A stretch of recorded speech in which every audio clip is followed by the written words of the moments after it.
It's Aleya Antoine. You're listening to Tease podcast. Everyone loves a tease. Stop. But don't get too excited. I can feel myself just slowly moving into Karen mode. Like, I haven't hit it yet, but you know when you feel yourself and you're like, I'm about to go off. I'm about to go off. I'm about to go off. Lord, calm me down. So... Hello, everyone, and welcome to Tease podcast. Happy Tuesday, bitches. It is so amazing to be back with you guys.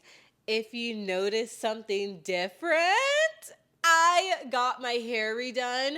We are in a new red era, and I actually got my hair done by Kai again. So Kai is pretty much the next up-and-coming, I don't really know famous hairstylist, but whoever it is, Kai's going to definitely beat them out. Wow, I am just so excited about it. I think it's the perfect time to change my hair too, because, you know, girls, when we're going through something, what do? We change our fucking hair. And I'm turning 23 this month, which is absolutely insane. And so I thought, like, it's just time for a new era. You know what I mean? Like, I feel like 20, I had that color, I had the lighter ginger red from like 20 to 22. And so I definitely feel like it was perfect for that, but I definitely wanted to go darker, but I didn't want to change my hair color completely. Mostly because, I don't know, because I've had people be like, would you change your hair to like, let's say you got the job opportunity of your dreams, right? But they said you can't have like a vivid hair color, you have to go back to black. Would you change it?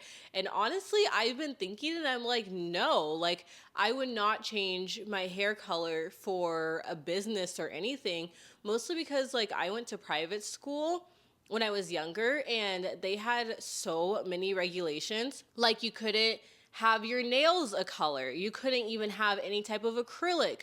You couldn't wear makeup. You couldn't wear eyeshadow. You had to keep your hair the natural color. You couldn't even really do highlights either.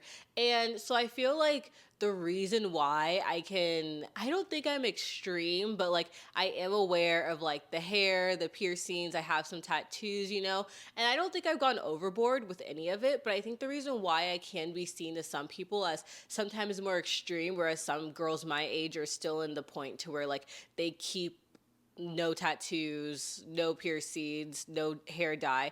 And I think it's because I was in like a repressive environment for like 17 years of my life. I feel like I'm just now getting to express myself through my appearance, because I even wore a uniform at those schools too. And so I definitely encourage anyone who's thinking like, should I not change this because of so-and-so? I think that if there's something that you want to tweak about yourself and it's completely harmless, then like, why not? Also, like, hair dye fades. Like, if I wanted to go back to black, I could, but, you know, hit me up when I'm 35 and maybe I'll consider it. It was so fun though, because so we did the color at our salon here, but then I went to get my hair styled at Kai's school that they've been going to, and I need to go to a beauty school more often, because I felt hyped up like never before. Everyone was like, oh my God, your hair is so pretty. Your hair is so thick. It's so long. You're so pretty. Kai finished my hair and like 20 girls came to look at it and they're like, oh my God, that looks so good. And I think that part of the confidence that comes when you switch your hair is the other girlies in the hair salon or hair studio hyping you up. So I've just been really feeling myself with it.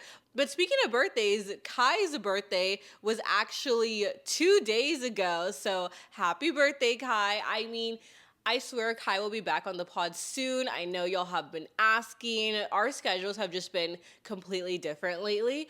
But we just went out to downtown Vegas for dinner, and it was so much fun. I came up with a new birthday rule for myself like a month ago, and I've always been the person that wants to spend birthdays with as many people as I can, as many friends as I can. And I don't know what it is, but I feel like sometimes on birthdays, we all just end up crying or you end up disappointed. And I think it's because you're extra sensitive, and any fuck over that someone does to you around your birthday time feels like an absolute personal attack that y'all can never come back from. Like, it's one thing to fuck me over in like June, but to fuck me over the week of my birthday, like, you want a war. You know what I mean? And so looking back at all the birthdays I've had so many where when I think of like the picture of it, I'm like, I don't like you, I don't like you, I don't like you. And I end up being like, oh my God, I spent my birthday with a bunch of people that I don't like. And so I came up with a new rule for myself. And on the actual day of my birthday, I will only be spending it with blood relatives or Kai. And it's not a diss or anything. Like, I obviously would still hang out with my friends the day before or the day after or a couple of days after. But it's literally just to like preserve it. I mean, basically what I'm saying is I have birthday trauma. Like, I remember one birthday where Kai, for some reason, we were literally laughing about this, planned to have my 21st birthday the weekend before I turned 21. So I got into a couple clubs with my fake. Then we get into the last club. They have an 18 and a 21 part. The guy busted my fake. I can only stay in the 18 part because my birthday was next week. But all my friends went to the 21 part to get drinks. And I cussed everyone out because I was already drinking too. And I'm an Aries. It's not my fault. And I was like, fuck all of y'all. Y'all aren't my real friends. You're going to leave me alone on my birthday. And I literally called an Uber and left. I literally left my own birthday. So I just had so many birthday meltdowns. And then the next year, I did not know that Kai had beef with a friend, and I invited them over as part of Kai's surprise with a bunch of other people, but still dropped the ball on that one. Neither of our frontal lobes were developed, and they're still not developed, so I don't blame us for this, but I think that's just a good precaution to take. So I told Kai about what I was going to do. So Kai was like, that is such a good idea. I'm going to do it too. So we both did that. And so we had like a one-on-one dinner. And oh my God, I was like TikTok stalking like a motherfucker. It is so true that TikTok is the new research because I was like, okay, I could Google this, but like, I'm not going to get the vibe, you know? Like, I need to go on TikTok so I can see the vibe, so I can see what everything is, because people lie on Google and websites lie. And so we went to this place called Beauty in Essex, and it's like a speakeasy, and there's like a pawn shop outside of it with a secret door that you enter through. So I thought it was so cute. The lights were super dim, and I saw on one of the reviews that like an older person left, and they were like, this would have been a great dinner, but the music was way too loud. And when I read that, I was like, oh my God, this is perfect. Your hate is my love. I want to go there. So we went there and it was just so fun. And it was so funny because we were supposed to go clubbing after. And I don't know what's going on, but we're like eating and Kai's like, so do you want to go to the club? And I'm like, it's your birthday. Do you want to go to the club? And Kai's like, well, do you want to go? And we're both like, and I'm like, you have final call because it's your birthday. It was one of those things where we're both like, And Kai's like, what if we went home? What if we just went home? And I feel like I'm two extremes. I'm either partying every effing weekend or I am like, I want to stay home for a month. And I don't know, I was thinking about it because my mom came to visit and I was talking to her about it. And she was like, so have y'all been going out a lot? And I was like, we've been going out, but not as much as we did in Seattle. And I feel like it's because we're 22 right now. And I was thinking about it and I was like, when I was younger, like pretty much 17 through 21, I had friends who were always older than me. Like when I was 19, my best friend was like 25. When I was like 21, my best friends were like 23 and 24, you know? And so I was thinking about it and I was like, oh my God, I've never really had a friend party with me that's 22. Is there something about this age that makes us hibernate? I think it's because we go crazy when we're 21. And so like 22, you're like an old person, basically. You're like exhausted, you know? But it was super fun. Another gift guide that I would give y'all is basically what I got Kai for their birthday. So for their birthday, I got Kai a customized vinyl. So it basically has a picture of us on the cover, a picture of us on the back. I got to burn the songs on it, and then the actual album has a picture of us as well. And then it has like the two sides with the songs. And I picked a bunch of songs that like are meaningful to us. And then I iced Kai out just a little bit. I got them a Swarovski. How do you say Swarovski? Swarovski. You know what I mean. The crystal place. I got them a tennis bracelet because last year Kai got me the pink tennis bracelet.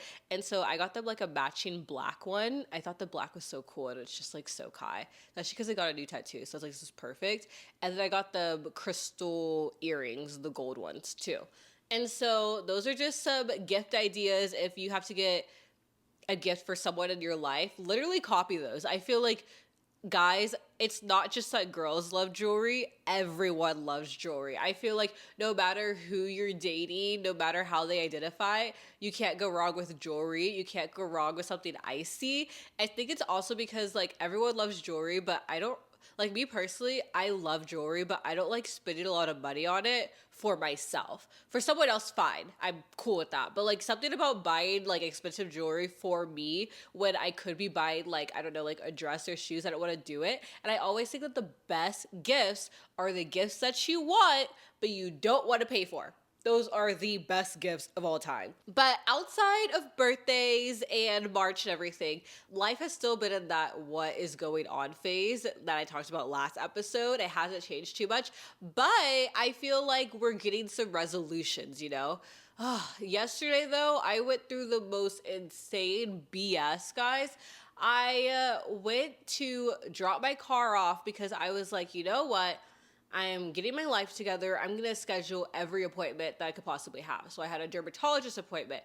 This week I have my doctor's appointment. Like I was just like, I'm on a health kick, you know? And when you're on a health kick, you should just get them out of the way. And so a part of that, I was like, okay, my car's been needing an oil change for like way too long. I have a Civic and basically like it tells you what you need to get done. I take it to the dealership. As always, they try to tell you need to get this, this, and this. I got 2 extra things just because my car is at like 90,000 miles and I want to buy it out. And so I was like, okay, I'll get a couple extra maintenance things, you know? But my car was like running fine. I get it done. The guy, I don't like talking to guys at dealerships. When I was in Texas and Washington, they were completely fine and chill, but these ones were just giving like your stereotypical car guys, you know, like just kind of douchey, kind of scammy. Like, oh, he would not stop calling me dear and like all these like weird terms. I just like, I didn't like it. But either way, I brought my car in, I get it back after waiting for it. I'm driving it on the freaking highway, and I notice that every time I brake, my car is vibrating as if you put a vibrator inside of you, or like a massage chair, like that much vibration. Like the seat was like, I literally was like, is there a sex toy in my seat? You know what I mean? Like it was vibrating like crazy. So I call them and I'm like, my car was not doing this before. Now it's doing it. So now I have to go back, right? And here's the thing. I'm cool dropping $500 on maintenance for my car if the maintenance fucking works. For me to leave my car to be in worse condition, unacceptable. Unacceptable. So I can feel myself just slowly moving into Karen mode. Like I haven't hit it yet, but you know when you feel yourself and you're like, I'm about to go off. I'm about to go off. I'm about to go off. Lord, calm me down. So I bring my car back and they're basically like, you know, like we only have like 2 hours left. So we'll just give you a rental car and you could come back tomorrow and get it like first thing in the morning, latest like midday 2 or 3. So I'm like, whatever. I get a rental car and it's a freaking mom car. Here's the thing, guys. I am a sedan driver. Basically, I like little cars. Mostly because if I take a turn going 80 miles per hour, my car is not going to flip. I don't trust myself driving big cars because I feel like I am capable of flipping them. Honestly, I don't trust myself. I'm like, this is a lot of car. Like, whew, I can't handle all this car. This car is a little thick. And so I see a little van, and I just want you to imagine that you've only driven one type of car your entire life, and then someone hands you a completely different one as a rental, and I live 30 minutes away, so I was like, how the fuck am I gonna get home in this? But honestly, I did it, and I have to admit, I kind of liked the mom car because I could actually see over the trucks on the road. I felt a little more powerful. I could see above. I'm like, no one's blocking my side of you. So I kind of miss her. You never know. Maybe I'll have a mom car eventually. But I get the car, the next day rolls around, and I am one of those people to where, like, if something's going wrong, like, I can't move on with my life. And when I'm going to sleep, I'm thinking about my car. When I wake up, I'm thinking about my car. I'm eating breakfast, I'm thinking about my car. I'm watching TV, I'm thinking about my car. Like, I'm just thinking and thinking and thinking about my car. Like, I can't get anything done without being like, what to do when the dealer botches your car. Did I get scammed? I sent my receipt to ChatGPT. Did I get scammed if my car's vibrating right now? And so 2-3 rolls around, they don't call me. So I call them, and like, here's the thing. I don't want to pull the gender card, but I'm going to pull the ginger card. I feel like because I'm a woman, that I was completely taken advantage of at this dealership, honestly. And I think that a lot of girls feel that way. And that's why a lot of times you give your car to the guy in your life to take it for you. You know what I mean? And I was just like, I should have let my stepdad do it for me. And I didn't think that this would happen, mostly because I've had a good success rate with my car over and over again. And I don't know, Las Vegas is just fucking with me all the way around, front and back. But I definitely feel like I was given the runaround, and they thought that I couldn't understand what they were saying, but they forgot that my stepdad is a car guy. You know what I mean? And I know for a fact this was it because I was listening to them talk to some of the other girls that brought in their stuff, and they weren't talking to them the same way that they did the men. And like, literally, they would be like, there's a young lady here to see you. I saw with this one girl, and people would rush to get her. And I think it's because they're trying to pull one over on you. And it just makes me so upset because it's like, it's just the nastiness of taking advantage of people. And it's just the nastiness of taking advantage of women. Like, why would you take advantage of women? That's just so messed up. And where are your morals? Anywho, I call and they're basically like, so it's not our service.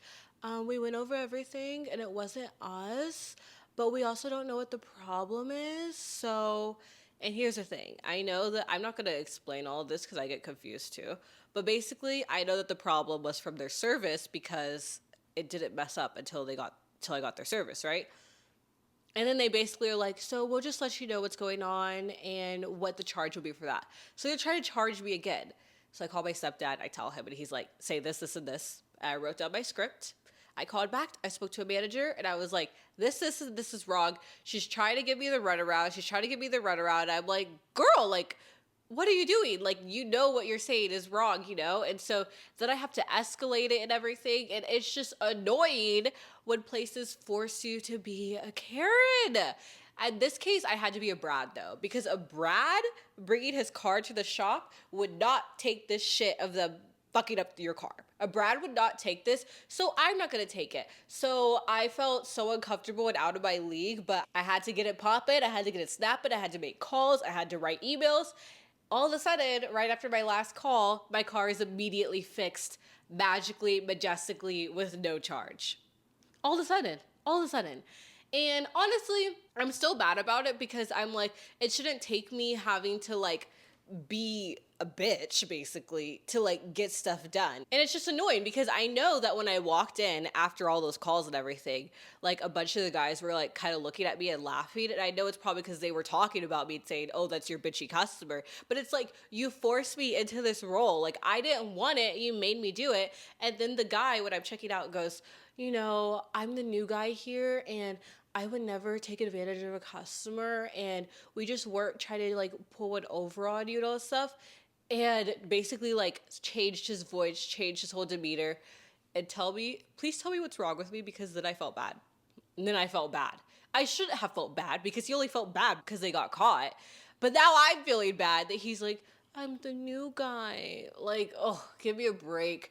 I need to lose whatever sensitivity bone that lets me be gullible and manipulated. Like, I don't know what that bone is called, but I need it out of me. I need it out of me because I probably could have solved this immediately if I wouldn't like have like given them grace and like gave them the time to wait. But like with me doing that, I ended up wasting like 48 hours of my life. Like, it's just time I'll never get back. Speaking of being a Karen, how I told y'all that I was leaving my job, that the manager was super rude to me and everything. So after I put in my 2 weeks and she read it, all of a sudden she has a change of heart. And like I told y'all, she started acting all nice, right? And like sad that I was leaving. Now, the next week of my actual last week of work comes up. And when I tell y'all she is laying it on thick, she is laying it on thick. She literally is offering me pizza and dessert and like, you can get this, you can get this. I would be walking, not even like really next to her, but like maybe in proximity, and she'd be like, oh, sorry, am I in your way? Like, completely different, trying to talk to me a bunch, like going on and on and on. And you know what? Like, I don't want beef. Again, like, I'm not trying to be in the bitchy position. I want peace. I want to enjoy my life. So I just go along and I'm being nice too, da da da da. And then my other manager that like I've gone along with from the jump, she's been the realest.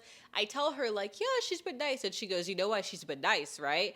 And I was like, why? And she was like, because when she found out that you were quitting because of how she treated you, she's scared that you're going to go to HR. That's what she said.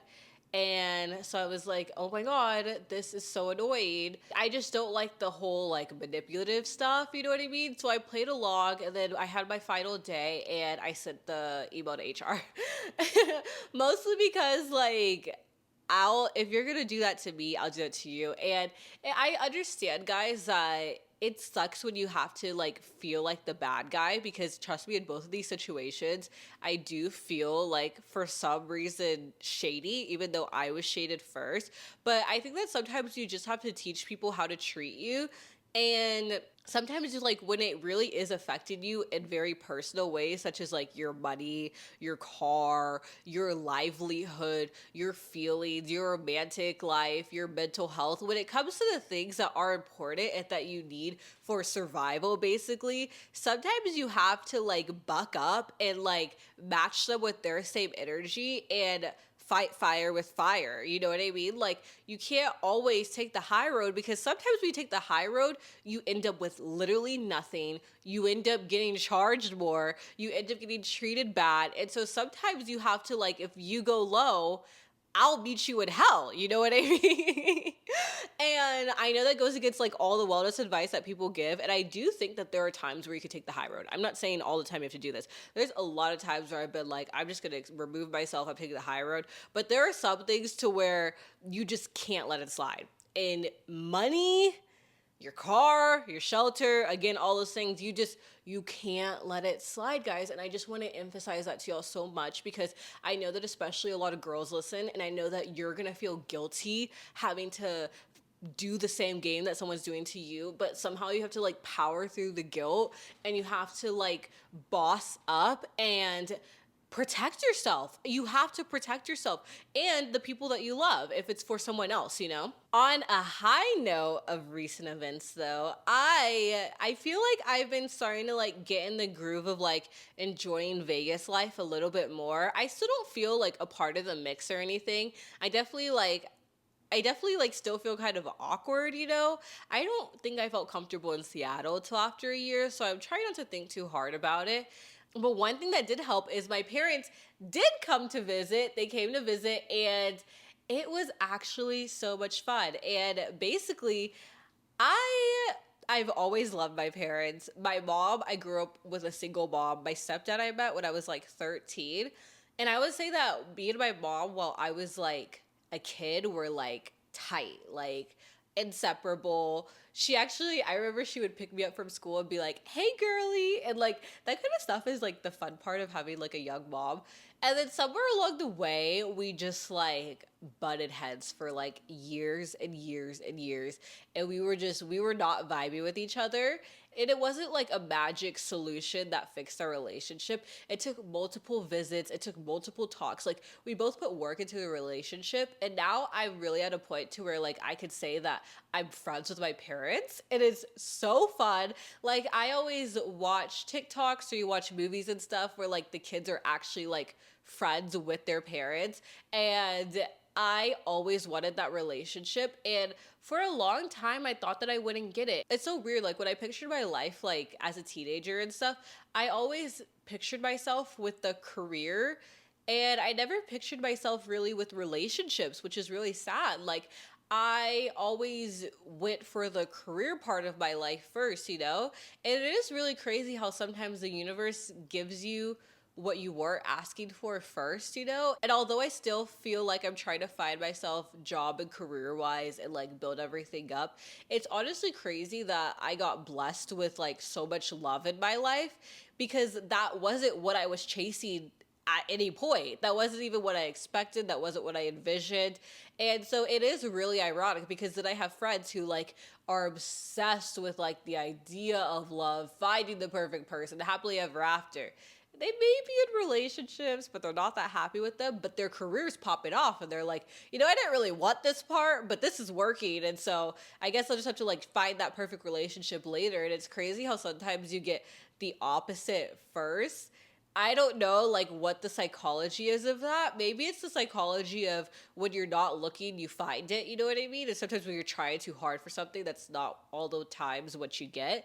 I don't know. I don't understand the psychology of it, but regardless, I'm super thankful for the new relationship that I have, because I definitely feel like when we were at odds for a long time, like mentally it was fucking with me. And so it was just so nice to be able to have 4 days together and to just like have fun. It felt like it made Vegas feel more like home, because they never visited me in Seattle either. So it just like really felt like I was alone up there with Kai, you know what I mean? Like, none of my family had seen it. It just felt like I could tell you about it, but you haven't seen it. And so it's cool that like they actually got to like be a part of my life. And I really enjoyed it, and I had so much fun. And trust me, if you're at odds with family members or someone in your life that's really important to you, I do think that there's always a way to find your way back, but it does take work. Like, I would say it took years again. Like, it doesn't come instantly, but it's definitely not impossible. I think it just takes both people admitting their faults, and it honestly takes both people to stop judging each other, honestly. I would say that that's one thing that has definitely left. Like, we don't judge each other at all anymore, and I think that that's part of why it works. But I'll give you a little itinerary of what we did, because I know that sometimes when people come to Vegas, as much as it's fun to go to the clubs and party and drink and gamble, I know sometimes people come and those aren't really the things that they want to do. They want to like sightsee, do experiences, see shows. And I know a lot of people who actually do come to Vegas with their parents. Like, I remember having a friend when I was younger, and her older sister and her mom would go to see Chippendales every single year. And so this is like a lukewarm Vegas itinerary that we did. So the first day we went to Cirque du Soleil, which was absolutely amazing. Seeing Cirque du Soleil was actually on my bucket list for so long, because I never lived in a state where they were regularly performing, you know? And oh my gosh, if you could see a show, we saw the Mystere one, and which is basically their classical version, and it was, those performers are amazing. I mean, the way that they can hold each other up and like do handstands while the other one's like doing a handstand, like it's just, I can't even put it into words how crazy the stunts were. You should definitely see it. But I think finding a show that you want to see in Vegas, Vegas is full of 20 million shows that you can see. So I think going to one that you really want that speaks to you is a good idea. Then we went around the strip. So we walked around the Bellagio. The Bellagio has like a botanical garden that they make new every season. So when we went, it was Chinese New Year with Year of the Snake, I believe. And so it was a bunch of just different flower sculptures kind of emulating that. Then we walked around there, because you have to walk around the strip to really understand Vegas. We went to the Venetian, because the Venetian's gorgeous, and we ate at Tao, which was so good. And then we went to one other place. Bellagio. Oh, then we went to Caesar's Palace. Caesar's Palace has like a bunch of cool sculptures. Like it's just really cool. So we walked around there. That took like hours because like the strip is not small. Like it is huge. Walking around just 3 to 4 casinos is gonna take you like over an hour, you know? And then the next day we went to Red Rock Canyon, which I've done hiking there before with Kai. It's gorgeous. It's literally pink rocks and red rocks. It's so pretty. So we did a hike over there. I did an easier one because I was like, Kai's not with us. It's just me and my mom, and I can't save you. I can't save a bitch. I can't. So we're gonna go to Red Rock, and we did like one of the easier trails, but you like could do a whole scenic drive where you see all the views. It's so funny because living in Texas, I remember calling things quote unquote scenic, and it was just a bunch of rocks. Now that I live in other states, I realize how crazy that was. Because I remember my friends that were from other places would always be like, what scenic are you talking about? This is ugly. Yeah, I feel like I'm seeing more of the world now. We did that, and then the next day we went to brunch just in my area. So that's just like a good lukewarm itinerary. It honestly, it's gonna take up a lot of your day. And you can just fill it in with little filler activities. So that was really fun. It was really fun because like Kai and my family got along really well, and I always wanted that. And then right after my parents left, me and Kai went out with some of Kai's new friends to a thing called Boozy Bingo. I love games. I love playing games. I love game nights. I am definitely going to be the old person that is playing bingo all the time. So I was excited. And so basically there's the strip, which is like all those hotels that you know about. And then there's Old Vegas, which is like the classical showgirl, really like downtown vibe part of Vegas. So it was one of the little like clubs or bars there. And basically Kai's friend knew the guy who was MC, the Boozy Bingo of it. And it was super fun because it's like a bunch of drunk, like 20-year-olds, maybe some 30-year-olds playing bingo. And then like they give you specific patterns, and you know how guys like to not listen. So let's say someone goes to bingo but they didn't listen to what the pattern was. Their friend has to put on like this gigantic cartoon fist and punch them in the balls. And if they don't hit them hard enough, they have to do it again. And if everyone's like, you still didn't hit them hard enough, now the friend gets to hit you. And at first I thought they were joking, but like, no, they're literally punching each other so hard down there. It's crazy. It's crazy. Kai actually won bingo, and it's so annoying because Kai does not care about games. I care about games. Kai was not paying attention to their card. I kept having to be like, you got this number, you got this number. And then Kai's the one who wins. That's how it goes, right? That's how it goes. I wanted it too bad. I need to stop wanting things too bad. But it was super fun because I love hanging out with new friends, guys. Like, I've had... Oh my gosh, I feel like I've had so many different seasons of Friends. And one thing I can say that I've loved about each season, no matter where we ended up now, I love when you're first getting to know someone. I love the honeymoon phase.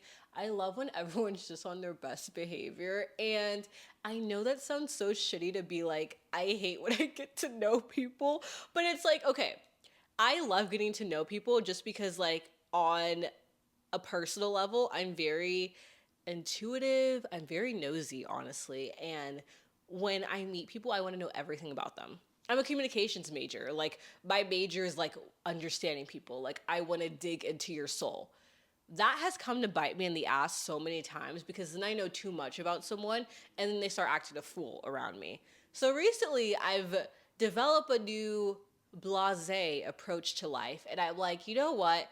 I don't think that I need to know everyone's life story, everyone's trauma, and everyone's backstory that I meet. I need to stop psychoanalyzing people and I need to stop letting them trauma dump on me. So that's my new thing. And it was just so much fun because let's be real. Sometimes you love your friend, then you really get to know them and you end up fucking hating them. You know what I mean? And so I love the idea of making new friends and like we don't have to get that deep that fast. Like I'm going to stop basically accelerating my friendships. I am going to take it step by step. We're just going to have fun. We're going to have fun. We're going to have fun. Maybe we'll get to know each other along the way, but I'm done with the whole like it's our second time hanging out. So, what was your childhood like? no, I got to stop that. I got to stop that. It gets me in trouble. And then it makes this weird dynamic to where like me and my friend basically are like living as like a relationship, and it's terrible. It's terrible, and I am going to stop doing it. But it is true. Sometimes you get to know people when you hate them. And so I love the idea of having a lot of, I guess you could call it surface level friends. But I don't mean surface level friends forever. Obviously, like I want to go deeper eventually, but I'm going to not force it anymore. I'm going to let the deepness find itself. And if it doesn't, oh well, I think that's okay. Woo! That is all the updates I have for you guys. It has been so good talking to y'all. I think the podcast room will be done by next episode, if not the one directly after that, but it's going to be so good. We have our next Tease Tuesday coming up in not next week, but the week after, because we're bi-weekly now. Please be sure to follow us on Instagram at Tease Pod to keep up with everything, at Tease Podcast on all other platforms. Be sure to follow me at Aleya Antoine. I've been posting my workouts now on my Instagram too, so I know that some of y'all wanted to see that, so I'm going to start getting comfortable with that more. I recently posted an ab and a leg day that I do, so be sure to tune into those too. And be sure to write in any of your questions, stories, and advice on the forums, guys. I want to do a Tease Me with y'all, so give me the juice, give me the tea. I want to know everything about you. We're diving deep. I'm accelerating this friendship. But that is everything that I have for you guys. I love you guys so much, and I will see you next Tease Tuesday. Bye.